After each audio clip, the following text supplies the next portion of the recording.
নাইজেরিয়ার উত্তরাঞ্চল কানো। এখানে আজও বেঁচে আছে প্রায় ২০০ বছরের পুরনো এক ঐতিহ্য, যেখানে আধুনিক চীনের বাজারের ভিড়ে স্বাস্থ্যকর ও সাশ্রয়ী বিকল্প হয়ে উঠেছে গুড়। নাইজেরিয়ার কানো অঞ্চলে উৎপাদিত এই গুড় স্থানীয়ভাবে পরিচিত মাজার কাইল্লা নামে। বার্তা সংস্থা রয়টার্সের প্রতিবেদনে বলা হয়েছে, আমদানি নির্ভর চীনের বাজারে এই গুড় এখন স্থানীয় মানুষের বড় ভরসা। নাইজেরিয়ায় ব্যবহৃত চিনির প্রায় ৯৬% আমদানি নির্ভর। ঠিক সেই জায়গায় দাঁড়িয়ে শতাব্দী প্রাচীন এই গুড় হয়ে উঠেছে সস্তা ও স্বাস্থ্যকর বিকল্প।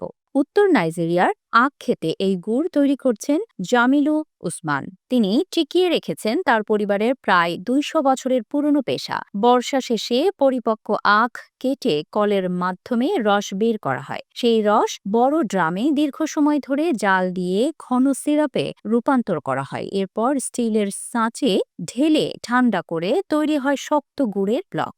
জামিলু উসমান বলেন, আমরা আমাদের পূর্বপুরুষদের কাছ থেকে এই কাজ শিখেছি। আগে ঘোড়ার সাহায্যে রস বের করা হতো, এখন সহজ যন্ত্র ব্যবহার করতে পারছি, এটাই স্বস্তির। এই গুড় এখন আর শুধু কানুতেই সীমাবদ্ধ নয়। প্রতি কার্টনে ১০০টি গুড় প্যাকেট করে পাঠানো হচ্ছে ঘানা, চাঁদ, ক্যামেরুন সহ পশ্চিম আফ্রিকার বিভিন্ন দেশে। প্রতি কার্টনের রপ্তানি মূল্য প্রায় $১৯। গুড় ব্যবসায়ী আল-কাসিম জাম্বা বলেন, আমরা এক কার্টন গুড় ৩০,০০০ নাইরা দরে কিনি এবং পশ্চিম আফ্রিকার বিভিন্ন দেশে রপ্তানি করি।